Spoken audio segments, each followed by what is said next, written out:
올해 추수감사절쯤에 찬양에서는 이 우리가락 찬양이 또 한번 불려지고, 그때는 북이나 장구나 뭐 꽹과리나 이런 걸로 반주를 하면서, 그때는 또 이렇게 덩실덩실 또 춤도 추고 하면서 찬양을 부르면 참 좋겠다 하는 생각을 찬양을 들으면서 해봤습니다. 제가 요즘 그 꽹과리 연습을 하고 있어요. 왜냐하면 6월 8, 9, 10 그 연회 때 우리 한인교회 목사님들이나 교인들이 특별 찬양을 하려고 좀 준비하고 있는데, 밴드나 찬양 악기나 보컬 가지고는 이 목사님들을 우리가 대할 수가 없어요.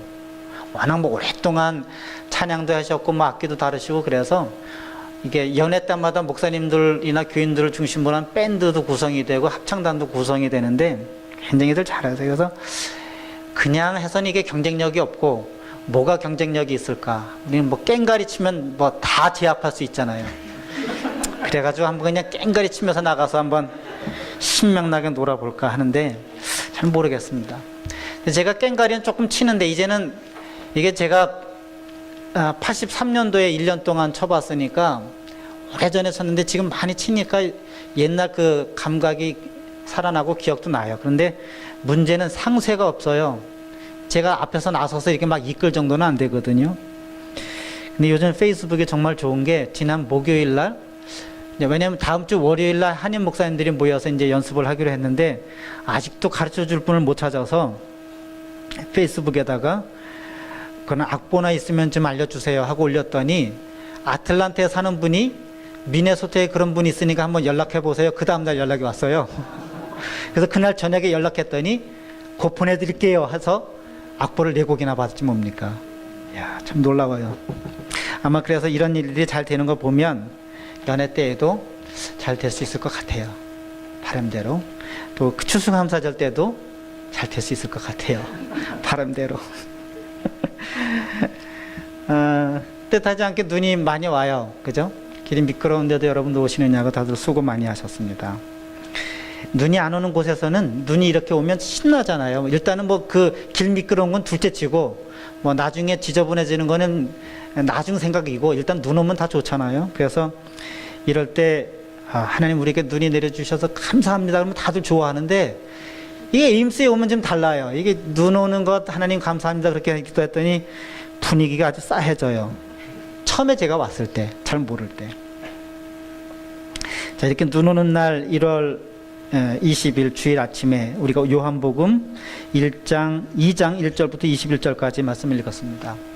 여러분들이 성경책을 펴고, 그 다음에 오늘은 주보에 대해 간단하게 설명을 좀 붙여놨으니까 주보도 좀 펴시고, 그리고 펜을 들고서 성경을 보시면서 제 말씀을 들으시면서 메모를 하셔도 좋습니다. 그런데 여러분들이 예를 들면 단어의 의미를 찾는 거는 조금 인터넷에서 찾아보면 그냥 찾을 수 있어요. 여러분들이 좀 찾는 시간을 줄여드리고, 어디서 찾는 걸 좀 잘 모르니까 제가 도움을 드리는 의미에서 찾아드릴 수는 있지만, 단어의 뜻을 찾거나 뭐 이런 것은 그렇게 어렵지 않은데, 중요한 것은 오늘 여러분들이 말씀을 들으면서 또 제 설교를 들으면서 이 성경 말씀을 통해서 내게 주시는 말씀은 뭘까? 내가 얻어야 되는 교훈은 뭘까? 또 이 성경 말씀이나 오늘 제 설교를 들으면서 내가 기도해야 될 기도의 제목은 무엇인가 하는 것을, 그걸 여러분들이 적어놓고 한 주간 동안 그 기도대로 사시는 것이 중요합니다. 그러니까 뭐 지식이라는 건 그래요. 들으면 잊어버리게 돼 있고, 또 찾으면 금방 찾을 수 있고, 물으면 언제든지 누구에든지 대답해 줄 수 있습니다. 그런데 여러분들만의 기도의 제목은 여러분들이 아니면 누구도 여러분들에게 가르쳐 줄 수 있지 않은 그런 내용이죠. 그러니까 오늘 여러분의 삶을 돌이켜보면서 내게 필요한 과제는 무엇이다 하는 것을 여러분들이 주보에다 적으시든지 아니면 성경에다 적으시든지 적어 보시면 좋겠습니다. 그래서 성경책을 펴면서 제가 설명을 드릴 때마다 같이 따라가면서 밑줄 긋기도 하고 동그라미 하기도 하시고, 거기다 기도의 제목도 적으면서 그렇게 가시면 좋겠어요. 교회력에 따라서 오늘 설교 본문을 요한복음의 말씀으로 읽었는데 이것이 요한복음에 기록된 예수님의 첫 번째 표적이기 때문에 그렇습니다. 왜 주연절 두 번째 주일에 이 말씀을 읽을까? 예수님께서 드러내 보이셨기 때문에, 주현, 시현 하셨기 때문에 주연절 두 번째 주일에 이 말씀을 읽도록 그렇게 했을 겁니다. 오늘 성경 말씀을 보면 1절부터 11절까지가 본문인데 1절부터 10절까지는 사건을 기록한 내용이고 11절은 요한복음의 저자가 이 사건에 대한 설명을 붙여놓은 겁니다. 표적이라고 하는 말은 마태복음, 누가복음, 요한복음에서는 쓰지 않는 말이고 요한복음의 독특한 표현입니다. 그리스어 세메이온이라고 하는 말인데 이 말을 다른 성경에서는 징조, 이적, 표정이라고도 그렇게 번역을 했습니다. 주보를 보시면 그 내용들은 여러분들이 아실 겁니다. 근데 표준 세번역 성경이나 세번역 성경에 보면 그 밑에 줄을 달았는데 그 세메이온이라는 말의 설명을 예수의 신성을 보여주기 위한 상징으로서의 기적이라고 그렇게 설명을 해놨습니다. 그래서 기적, 이 표적이라고 하는 것은 기적적인 사건 그 자체가 중요한 것이 아니라 그 사건을 통해서 무언가를 보여주려고 하는 것. 이제 그래서 이 표적이라는 말을 사용했고 영어 성경에서는 그래서 미라클러스 사인이라고 그런 표적이라는 말을 그렇게 번역을 했습니다. 다시 말하면 요한복음에서의 표적이라는 것은 기적 그 자체가 중요한 것이 아니라 그 표적을 통해서 예수님이 하나님의 아들이라고 하는 것을 드러내기 위한 그런 사건들이었습니다. 그래서 공간복음, 그러니까 마태, 마가, 누가복음에서는 기적이라고 썼는데 요한복음에서는 표적이라고 적었습니다. 공간복음에서는 예수님께서 사람을 살리신 사건, 무리를 걸으신 사건, 많은 사람들을 먹인 사건, 이런 사건 자체가, 그런 기적 자체가 중요해요. 그래서 그 기적을 아무도 일으킬 수 없는데 능력을 가지신 예수님께서 그 기적을 일으켰다. 그래서 그분이 하나님의 아들이요 그런 능력을 가진 분이라고 하는 것을 보여주는 그런 사건인데 요한복음에서는 그 사건 자체가 중요한 것이 아니라 사건을 통해서 드러내려고 하는 내용들이 각각마다 다 다른 사건들을 통해서 예수가 하나님의 아들이라고 하는 것을 보여주려고 하는 겁니다. 요한복음에 보면 때라고 하는 단어도 반복해서 나옵니다. 아직은 내 때가 아니다. 아직은 내 때가 아니지만 이제 곧 때가 되었다. 때가 다 되었다. 그리고 다 이루었다. 예수님께서 그렇게 말씀을 반복해서 가시는 것을 볼 수 있습니다. 여기서 나의 딸은 예수님의 영광, 그 영광이란 말은 다른 것이 아니라 예수님의 정체성, 예수님의 본질, 그 예수님의 모습, 그 존재가 드러나는 것, 그것이 영광입니다. 그래서 나의 때란 예수님의 영광이 드러나는 것, 다시 말하면 예수님이 하나님의 아들이라고 사람들에게 알려지고 드러나는 때를 말합니다. 믿음이라고 하는 단어 역시 중요한 단어죠. 요한복음에서 자주 사용되는 그런 단어입니다.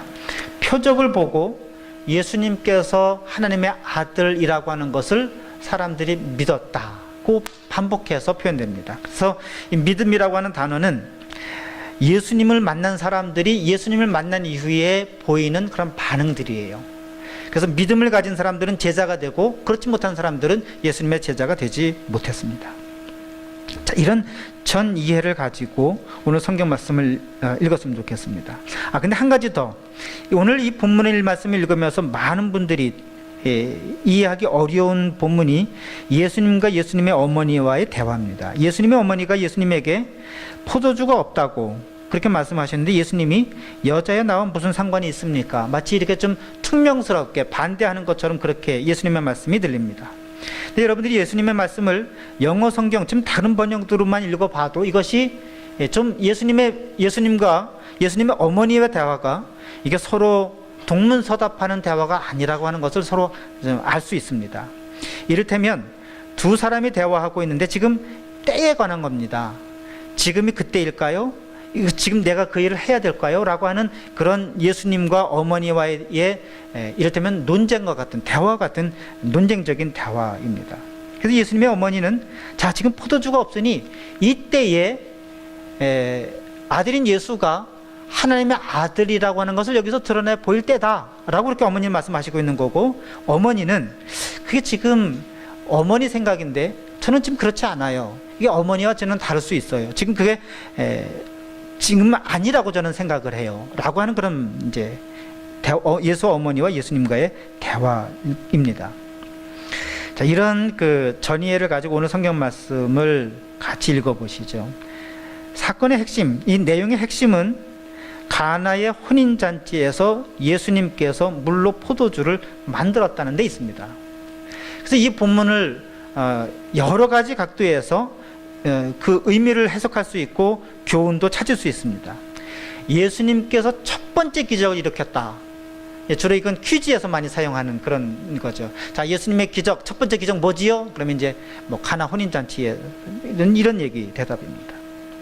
또는 기독교의 우리 혼인 예식서에 보면 예수님께서 물로 포도주를 만들었다는 그 기적보다 예수님께서 가나 혼인잔치에 가셔서 그 혼인잔치를 기쁘게 해주셨다 하는 그런 의미에서 신랑 신부를 축복하고 그들의 삶이 예수님으로 말미암아서 기쁨이 넘치는 그런 삶이 되었으면 좋겠다 하는 그런 의미를 예식서에서는 설명합니다. 저에게 그 구약 성경을 가르치셨던 교수님은 이 가나의 혼인잔치에서 예수님께서 포도주를 만들어 주신 것을 것에 착안해서 갈릴리 지역이라고 하는 가난한 동네의 사람들에게 포도주가 떨어졌는데 그것이 그냥 떨어진 것이 하객이 많아서든 아니면 그 집이 돈이 없어서 포도주를 조금 준비했든 그곳에 예수님께서 포도주를 공급해 주셨다고 하는 것, 가난한 사람들에게 포도주를 주셨다고 하는 것, 그것에 착안해서 이 말씀을 해석하기도 했습니다. 자, 근데 오늘 저는 여러분들에게 이 말씀의 의미를 그렇게 여러 가지 찾을 수 있겠지만 한 가지 좀 더 좁혀서 보자면 이런 의미를 한번 찾아봤으면 좋겠어요. 그래서 질문을 지난번에 말씀드린 것처럼 이런 질문을 해봤습니다. 왜 혼인잔치였을까? 첫 번째 기적을 일으키는 그 사건 현장으로 왜 예수님께서 혼인잔치의 자리를 선택을 하셨을까? 이런 질문입니다. 지난주에 말씀드린 것처럼 성경 말씀은 질문을 잘하면 그 질문하는 것에 따라서 대답을 해줍니다. 이런 각도에서 질문하면 이런 각도에서, 저런 각도에서 질문하면 저런 각도에서 질문을 해주지요. 예수님께서 일으키셨던 첫 번째 기적에 관심을 갖거나 그렇게 질문하면 또 그 나름대로의 의미와 해석을 찾을 수 있을 겁니다. 근데 저는 오늘 여러분들에게, 저 스스로에게 왜 예수님께서 혼인잔치에 가셔서 그곳에서 첫 번째 기적을 행하셨을까? 오늘 성경 본문은 예수님께서 거기 가셨고 어머니도 거기 계셨다라고 하는 것을 그냥 얘기하셨지만 왜 예수님께서 이 선택에 뭐 초청을 받았다 할지라도 그곳에서 초청에 응답을 하셨고 그것에서 첫 번째 표적을 일으킬 그런 장소로 선택을 하셨을까? 그래서 혼인잔치의 의미를 한번 생각을 해봤습니다. 다른 것에서 찾은 것이 아니라 성경 말씀에 드러난 대로 혼인잔치는 어떤 의미가 있을까? 가장 기본적인 혼인잔치는 기본적인 그 혼인잔치의 의미는 부모 곁에서, 부모 밑에서 자라던 청년들이 이제 성장해서 한 가정을 이룬다고 하는 그런 의미일 겁니다. 그럼 동서고금을 막론하고 그런 기본적인 의미가 혼인잔치에 있겠지요. 그런데 이 성경에서 보면 그런 기본적인 혼인잔치의 의미에서 조금 더 나가는 그런 의미들이 있습니다. 마태복음 22장 1절부터 4절까지에 보면 예수님께서 왕의 아들의 혼인잔치를 비유로 들어주셨어요. 왕이 아들을 위해서 혼인잔치를 베푸는데 사람을 초대했습니다. 그래서 종들을 보내서 유력한 자기 친구들을 다 초대를 했습니다. 근데 그분들이 다 잔치에 오지를 않았습니다.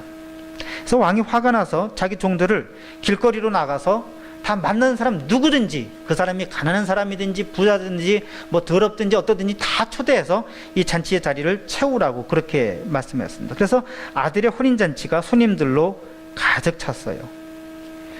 그래서 이제는 왕이 그 혼인잔치에 들어갔는데 잔치에 앉은 사람들을 보니까 잔치에 합당하게 옷을 입은 사람, 예복을 입은 사람들도 있고 그렇지 않고 평상복을 입은 사람들도 있는 것을 봤습니다. 그래서 왕이 종들에게 또 한 번 얘기하기를, 자, 예복을 입은 사람들은 그냥 두고 예복을 입지 않은 사람들은 여기에 적합하지 않으니 다 추방해라. 그래서 그들은 모두 다 추방을 당합니다. 이 비유의 말씀을 하시면서 예수님께서 이런 가르침을 제자들에게 주십니다. 부름을 받은 사람은 많지만, 그러니까 잔치자리에 참여해서 부름을 받은 사람들은 많지만 뽑힌 자들은 적다. 이게 비유의 핵심입니다. 많은 사람들이 거부했지만 거부한 사람들 못지않게 많은 사람들이 그 잔치자리에 왔어요. 그러나 예수님에게 뽑힘을 받은 사람들, 다시 말하면 여기서 예수님에게 예복을 입은 사람들은 다른 사람들이 아니라 예수님의 말씀을 들은 사람입니다. 예복을 입지 않은 사람들은 예수님의 말씀에 순종하지 않은 사람이죠. 잔치에 참여하려면 예복을 입어야 된다고 하는 말을 들었음에도 불구하고 예수님의 말을 듣지 않고 자기 마음대로 온 사람들입니다.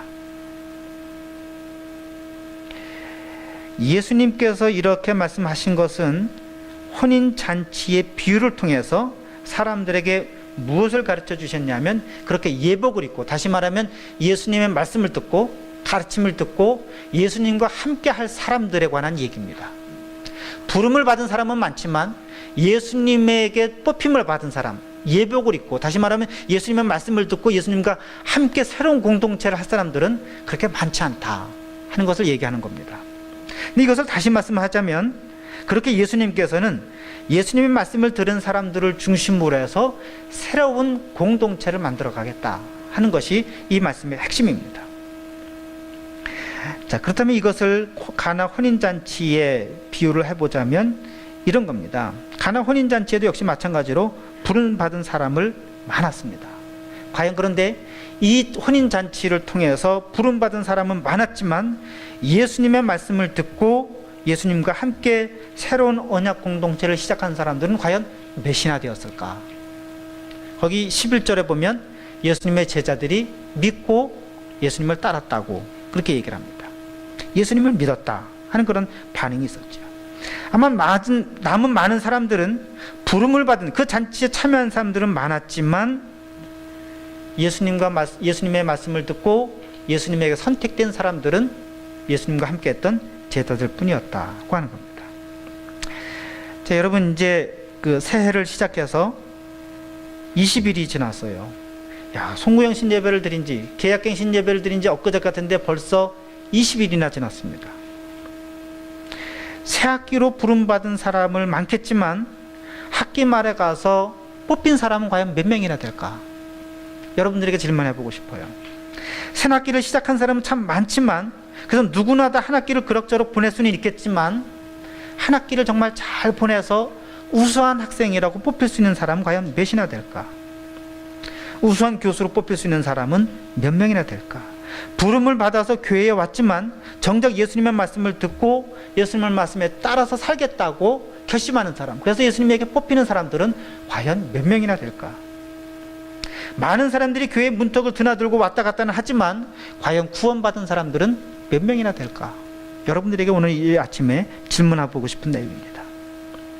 자, 그래서 이 혼인잔치라고 하는 것은 새로운 출발을 시작한다, 의미한다 하는 것을 먼저 여러분 기억하시면 좋겠습니다. 두 번째는, 그렇다면 왜 예수님께서는 혼인잔치에서 하나님의 영광을 드러내려고, 그런 기적을 일으키시려고 시작을 했을까? 또 한 가지 이제 성경 말씀을 좀 보면 예수님의 의도를 우리가 미루어 짐작해 볼 수 있습니다. 창세기 1장 26절부터 27절을 보면 하나님이 이르시되 우리의 형상을 따라 우리의 모양대로 우리가 사람을 만들고 그들로 바다의 물고기와 하늘의 새와 가축과 온 땅과 땅에 기는 모든 것을 다스리게 하자 하시고, 하나님이 자기 형상 곧 하나님의 형상대로 사람을 창조하시되 남자와 여자를 창조하셨다고 기록하고 있습니다. 이 창세기의 말씀을 해석한 책이 유대인들은 그걸 미드라시라고 그렇게 얘기합니다. 그런데 이 미드라시에 보면 유대인들이 어떤 생각을 했는지를 알 수 있어요. 그것을 보면 이 복음서에서 왜 예수님이 이 혼인잔치에서 하나님의 영광을 드러냈나 하는 것을 우리가 알 수 있지요. 그 미드라시를 보면 유대인들은 태초에 하나님이 남자와 여자를 만드실 때 거기에 하나님의 존재가 계셨다고 그렇게 믿습니다. 그 뭐 당연한 거 아니에요? 이렇게 물을 수 있지만 우리는 그냥 하나님께서 남자와 여자를 창조하셨다라고 하는 그 창조의 의미를 많이 부여했는데, 이 미드라시에는 그 남자와 여자 사이에 하나님의 존재, 하나님의 현존이 계셨다고 그렇게 이제 이해를 한 겁니다. 하나님께서 자기의 형상대로, 다시 말하면 하나님의 형상대로 사람을 만들었던 이 구절에, 다시 말하면 남자와 여자 사이에 하나님이 계셨다, 그렇게 이해를 하고 있는 겁니다. 거꾸로 말하면 하나님께서 존재하지 않는 한 사람의 존재는 있을 수 없다고 그렇게 유대인들은 이해를 합니다. 그래서 하나님이 여자와 남자를 만든 것은 이제 그 뒤에 2장 24절에 보면 다른 의미가 있는 것이 아니라 하나님께서 결혼의 제도를 처음 시작하셨다고 그렇게 이해를 합니다. 2장 24절에 보면 이러므로 남자가 부모를 떠나 그의 아내와 합하여 둘이 한 몸을 이룰지로다 하는 데서 그런 해석의 배경을 찾지요. 우리들이 갖고 있는 그런 예문에서도 결혼의 의미를 바로 이 창세기 2장 24절에서 찾습니다. 그래서 이 말씀을 보면 유대인들은 하나님이 사람들의 모습대로 사람들을 만든 것이 아니라 하나님이 하나님의 모습대로 사람들을 만드셨을 때 그냥 모습을 만들고 그냥 두신 것이 아니라 그 사람과 사람 사이에 하나님께서 존재해 계셨다고 그렇게 믿는 겁니다. 혼인잔치의 주인공은 남자와 여자입니다. 그리고 그 혼인잔치는 남자와 여자가 결혼해서 새로운 가정을 이끄는, 시작하는 그런 첫걸음입니다. 예수님께서 첫 번째 표적을 보일 곳으로 혼인잔치를 택한 것은 그렇게 창조의 시작에 하나님께서 남자와 여자 사이에 당신의 영광을 드러낸 것처럼, 하나님의 영광을 나타내신 것처럼 새로운 시대에, 예수님으로부터 시작되는 새로운 복음의 시대에 그 시작에 있어서 하나님이 예수와 함께 계시다고 하는 것을 사람들에게 드러내 보이시려고 그렇게 선택하신 겁니다. 그럼 이해되시지요? 어려우신가요?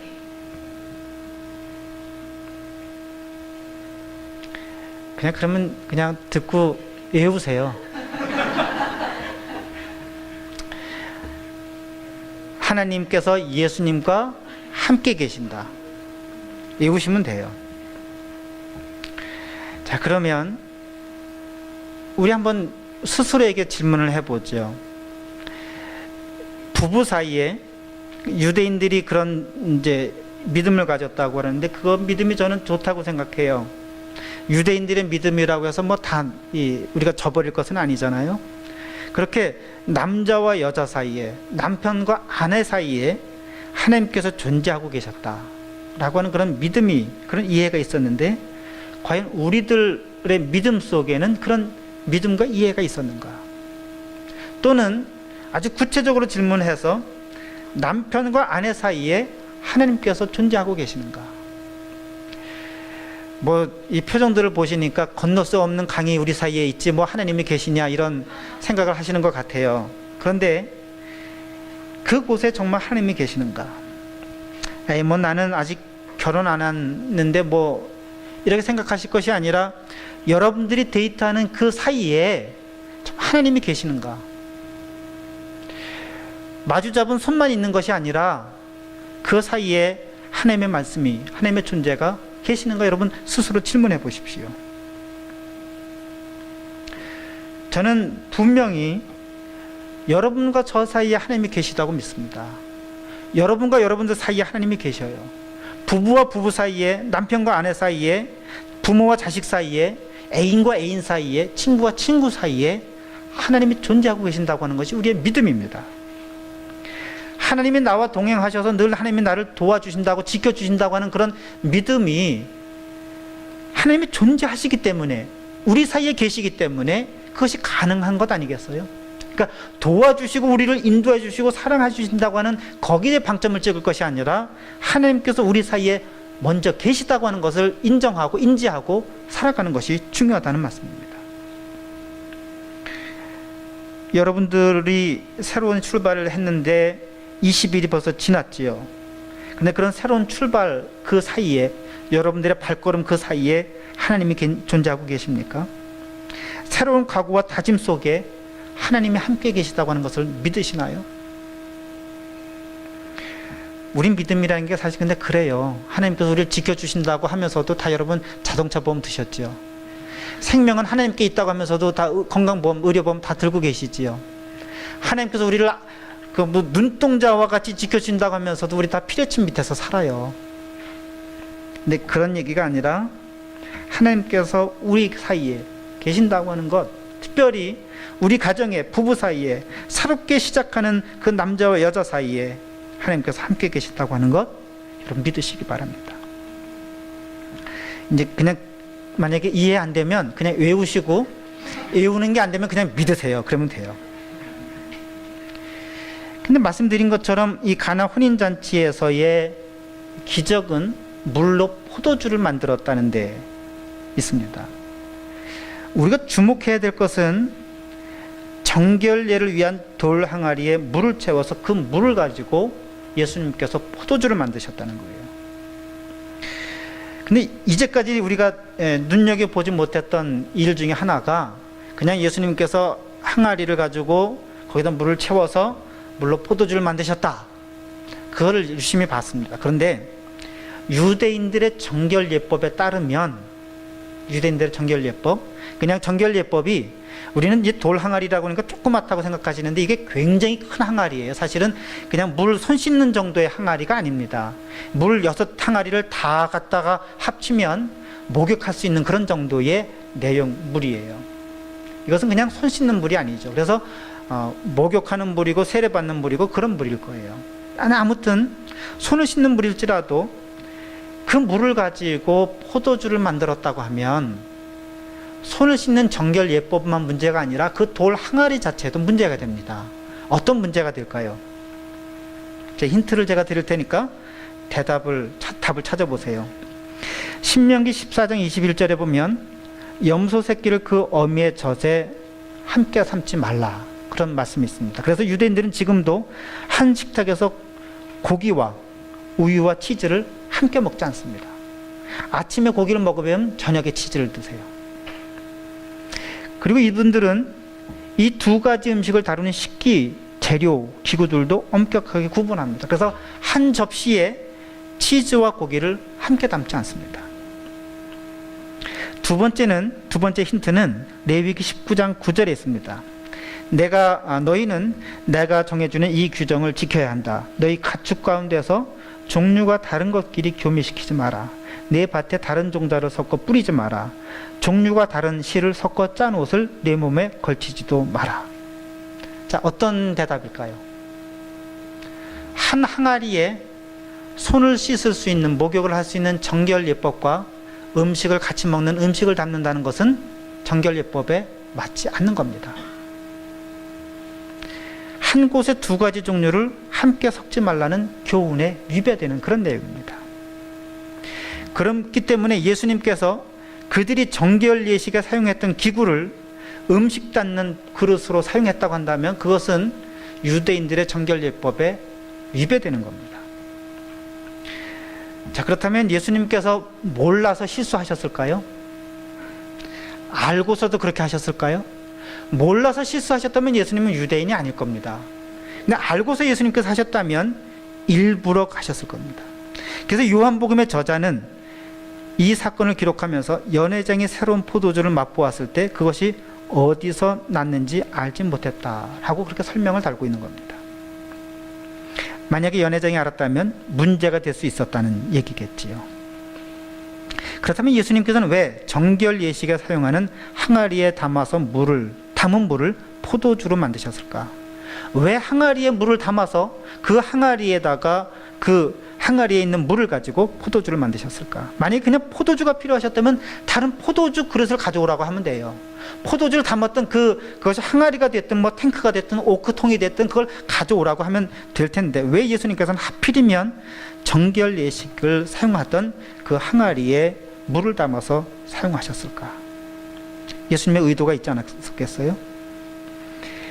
결론적으로 말씀을 드린다면 예수님께서는 이 정결 예식에 사용되는 돌 항아리를 일부러 부정하게 만드셔서 더 이상 정결 예식에 사용할 수 없는 항아리로 만드신 거예요. 다시 말하면 유대인들이 이제까지 해왔던 그런 정결 예식이라고 하는 것을 무력화시킨 겁니다. 유대인들이 중요하게 여기던 종교 예식 중 가장 중요한 그 첫걸음을 예수님께서는 더 이상 의미가 없다고 보신 거예요. 자, 여러분 이제 예수님께서 왜 그렇게 하셨는지 그 의도가 생각이 나시네요. 만약에 예를 들면 이제까지 유대인들이 갖고 있었던 정결예식이라고 하는 것, 어떤 것이 있었냐 하면 민수기 19장에 보면 누구든지 들에서 칼에 죽은 자나 시체나 사람의 뼈나 무덤을 만졌으면 이래 동안 부정하리니 그 부정한 자를 위하여 죄를 깨끗하게 하려고 불사른 재를 가져다가 흐르는 물과 함께 그릇에 담고 정결한 자가 우술초를 가져다가 그 물을 찍어 장막과 그 모든 기구와 거기 있는 사람들에게 뿌리고 또 뼈나 죽임을 당한 자나 시체나 무덤을 반진 자에게 뿌리되 그 정결한 자가 셋째 날과 일곱째 날에 그 부정한 자에게 뿌려서 일곱째 날에 그를 정결하게 할 것이며. 이건 예외도 많지요. 지난번에 말씀드린 것처럼 여인이 아기를 낳아도 부정하다고 봤어요. 음식을 먹을 때도 역시 마찬가지지요. 손을 씻어야 해요. 그렇지 않으면 음식을 못 먹었어요. 그게 정결예법이에요. 왜 이렇게 했는지 여러분 이해가 충분히 되죠. 뭐 이게 건강의 이유든 뭐 어떤 이유든 상관없이 이것이 종교예식으로 이렇게 발전해갖고 유대인들이 왜 이런 정결예식을 가져야 하는지는 알 수 있습니다. 하나님 앞에 더럽게 나갈 수는 없기 때문에 그렇죠. 자, 근데 예수님께서는 이렇게 마음에도 없이 그들이 형식적인 정결예식에는 더 이상 의미가 없다고 보신 거예요. 그래서 마태복음 15장 11절에 보면 예수님께서 이런 말씀을 합니다. 입으로 들어가는 것이 사람을 더럽게 하는 것이 아니라 입에서 나오는 그것이 사람을 더럽게 하는 것이다. 이 말씀은 이제 마태복음이나 다른 복음에서 예수님께서 말씀하신 것처럼 율법을 지키던 그 유대인들이 율법의 원래 정신을 잊어버리고 율법을 지키면서 오히려 하나님의 뜻을 위반했던 그것을 날카롭게 지적하면서 율법의 원래 뜻, 하나님의 뜻을 사람들에게 가르쳐 주신 것과 일맥상통합니다.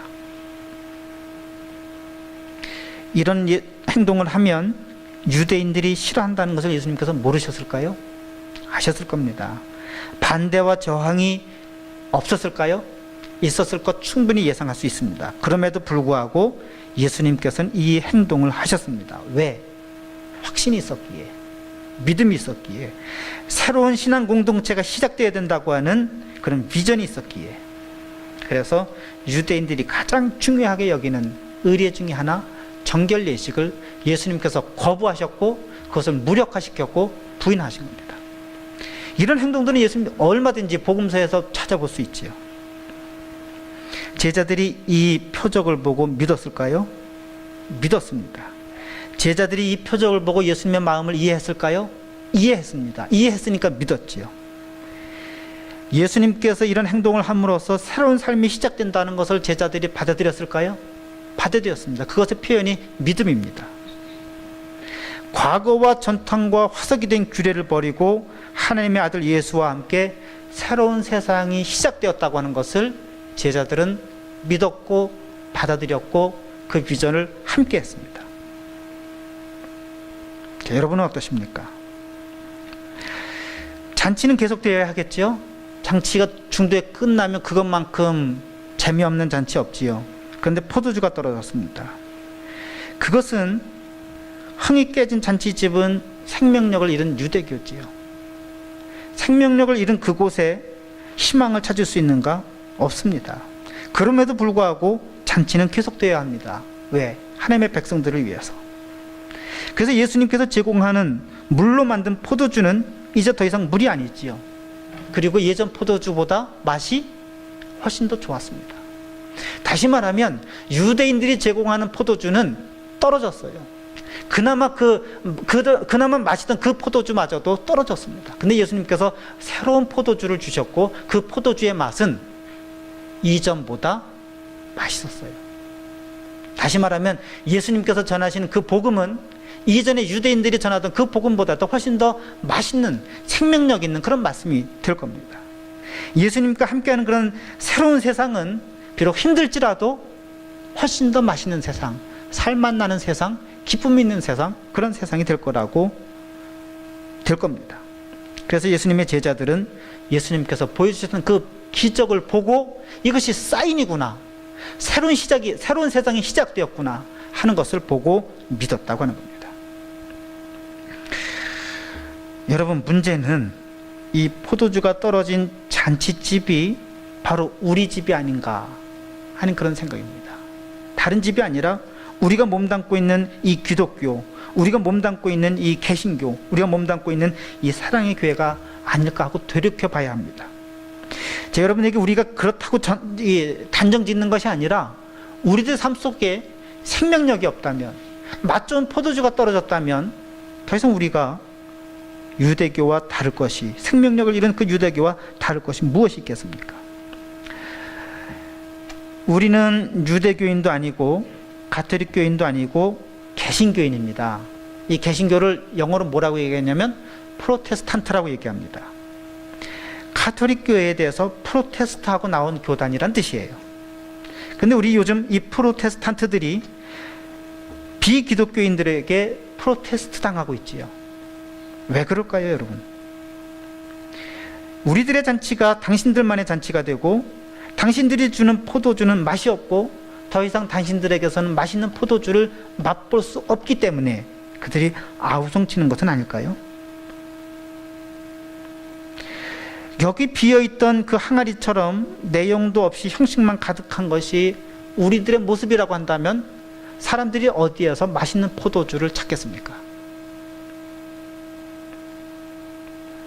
그럼 저는 근데 우리들의 모습 속에서 물론 좋은 모습도 많고 좋은 사람도 많고 착하게 사는 사람도 많고 정말 예수님을 따라 사는 사람들도 참 많은데, 사람들에게 보여주는 우리들의 모습이 예수님을 따라서 살아가는 길이 나를 부정하고 십자가를 지는 일인데, 십자가는 다른 사람에게 지우고 좋은 것만 차지하려고 하는 것처럼 보인다면 그건 문제입니다. 십자가를 지는 고통이 있어야 하는데 그런 고통에 없이 면류관이라고 쓰려고 하는 것, 교회 와서 마음의 평안인을 찾으려고 하는 것, 교회 와서 좋은 것이나 얻으려고 하는 것, 교회에서 복이나 받으려고 교회에 온다고 생각한다면 그런 평안은 음악을 감상하면서 들을 수도 있고 좋은 것을 맛보면서 들을 수도 있고 산속에 들어가서도 맛볼 수 있는데 왜 교회 가서 굳이 그 평안을 찾아야 한다고 사람들이 우리에게 묻는다면, 묻는 그 사람들이 문제가 아니라 우리들이 문제가 아니겠습니까? 남의 자식은 상관없이 내 자식만 대학 가기를 바라는 그런 이기적인 우리들에게서 사람들이 맛 좋은 포도주를 기대할 수 있을까요?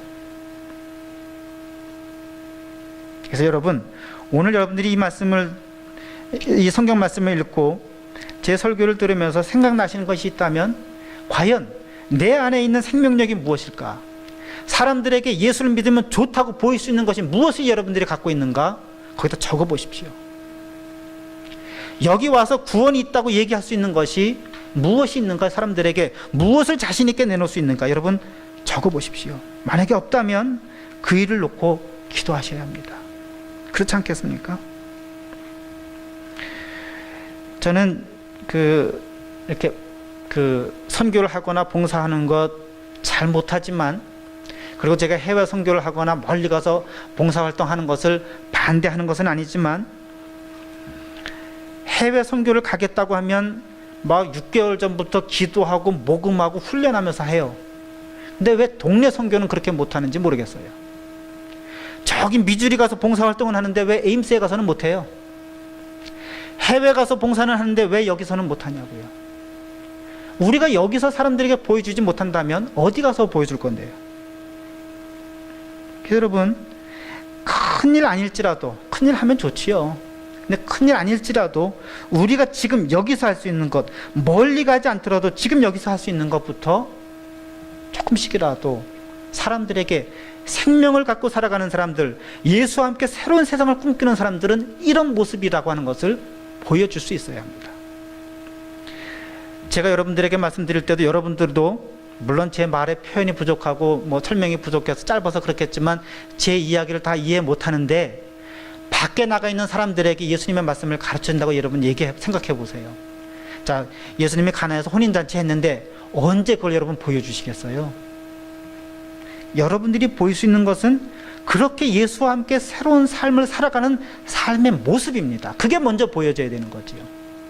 그렇다면 여러분, 작은 일에서부터 인사하는 것, 주차하는 것, 사람들과 함께 식사하는 것, 공부하는 일, 가르치는 일, 살아가는 작은 모습에서 사람들에게 새로운 세상을 꿈꾸며 살아가는 사람들의 모습을 보여주셔야만 합니다. 저는 설교 준비를 하면서 이런 생각을 해봤어요. 여러분들이 이 미국 땅에 와서 살면서 그 다른 곳에 봉사하려면 그 사람들 위해서 애쓰고 수고해야 되는데 정말 봉사할 사람들이 누굴까? 물론 뭐 길거리에 있는 노숙인들도 중요하죠. 뭐 노숙자들 중에서 한국 사람들도 있다고 그래요. 좀 뭐 DC나 이런 데 가면.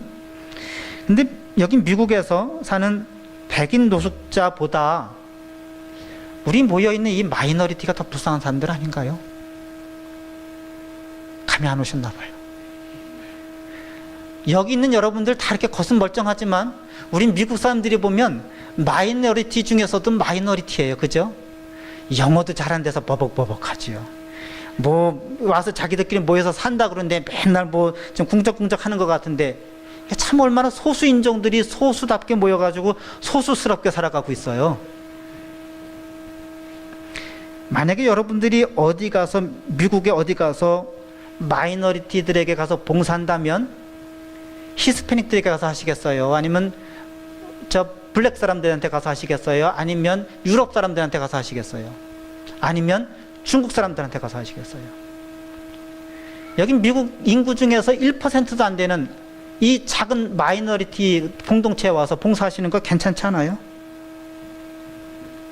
왜 다른 데 가서는 설거지 접시도 닦고 청소도 하고 뭐 밥도 만들어주고 하는데 왜 여기 이 한국 사람들 사는 이 조그만 공동체에 와서는 왜 못하세요? 청소하고 봉사하고 밥하고 설거지하고는 이런 일들이 믿음이 커야만 하나요? 많이 배워야 하나요? 그렇지 않잖아요. 믿음은 좋다고 하면서 부모 떨어져서 고아처럼 공부하고 있는 젊은이들 들여다가 밥 먹이는 게 뭐 이렇게 힘들어요? 아니 왜 우리 교회 애들만이 아니라 옆집에 모르는 청년들이라도 아랫집에 사는 모르는 청년들이라도 야, 밥 좀 같이 먹자. 왜 못하세요? 뭐 만약에 흑인 노숙자를 백인 노숙자를 데려다가 밥을 먹인다면 말이 좀 안 통해서라도 지금 힘들지 않겠어요? 근데 말도 통하는데 뭐가 이게 천지가 진동할 일이 아니지 않습니까? 내가 쓰는 예배실, 우리 아이들이 쓰는 교실 청소하는 일이 그렇게 자존심 상한 일이 아니잖아요. 우리 스스로가 변하려고 노력하지 않는다면, 우리가 사람들에게 이런 모습을 보여주지 않는다면 어디 가서 누구에게 보여주겠어요? 제가 영어 공부하기 위해서 만나는 미국 아저씨가 계시는데 이제 식당에서 한 번씩 만나서 이제 밥을 먹으면서 얘기를 해요.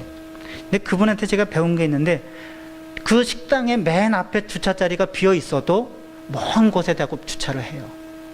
그래서 왜 그러시나 하고 제가 생각을 해봤어요. 근데 제 짐작이 맞아요. 꼭 장애인이 아닐지라도 누구라도 그 식당에 와서 가까운 곳에 대고 식당에 들어갈 수 있도록 이분은 다른 사람들을 배려하는 거였어요. 우리가 다른 사람들에게 할 수 있는 많은 배려, 뭐 돈을 많이 주는 것도 아니고 가서 몇 시간씩 노력 봉사하는 것이 아니더라도 이런 작은 배려라도 다른 사람들에게 할 수 있는 것, 이게 우리들의 모습, 변화된 모습이 아닐까요? 오늘 저는 여러분들에게 마지막 질문을 드릴 겁니다. 뭐냐면 누가 이것을 시작할 것인가? 누가 새로운 발걸음을 시작할 것인가? 우리에게는 이 껍질을 누가 깰 것인가? 만약에 우리가 스스로 깨지 않는다면 예수님께서 오셔서 유대교를 깨신 것처럼 우리를 깨실지도 몰라요. 우리가 기독교라고 해서 이 개신교가 언제나 우리를 구원의 길로 인도하는 그런 그릇이 아니라, 만약에 이게 구원의 길로 인도하는 그릇에 합당하지 않다면 예수님께서 유대인들의 정결 예식을 무력화시킨 것처럼 우리들의 이 프로테스탄트도 무력화시킬지도 몰라요. 여러분 어떻게 하시겠습니까? 예수님께서 이 잔치의 주인이심을 믿는다면, 그리고 예수님께서 새로운 시작을 하셨다는 것을 믿는다면, 그리고 그것이 여러분들에게 이해가 된다면, 그리고 그것을 새로운 길이라고 생각하신다면 우리 안에 생명력 있는 삶, 우리 안에 맛 좋은 포도주가 끊이지 않도록 노력하고 기도하고 변화되지 않는다면 언젠가는 우리도 유대인들과 똑같은 그런 형식적인 믿음만 남은 유대인들과 똑같은 모습이 될지도 모른다고 하는 위기감을 저는 이 성경 말씀을 통해서 느꼈습니다. 여러분들은 어떠신지요? 누가 변화시키는 것보다 스스로 변화하는 것, 그것이 쉽고 빠릅니다. 어려운 길을 가지 않고 우리 스스로 변화되어서 하나님의 뜻에 합당한 그 예수님의 길을 함께 가는 저와 여러분이 되기를 주님의 이름으로 축원합니다. 우리 기도하겠습니다. 사랑의 주님, 예수님께서 오셔서 새롭게 시작하는 저희들을 향해서 형식에 빠진 그 낡은 신앙이 아니라 예수님과 함께 새로운 삶을, 새로운 신앙을, 새로운 포도주를 맛보며 살자고 초청을 합니다. 하나님, 이 예수님의 부름에 응답하는 저희들 되게 하셔서 저희들 스스로 예수님을 따라 살아가도록 변화하고 새 출발하는 이 한 해가 될 수 있도록 도와주시옵소서. 모든 말씀을 예수 그리스도의 이름으로 기도드립니다.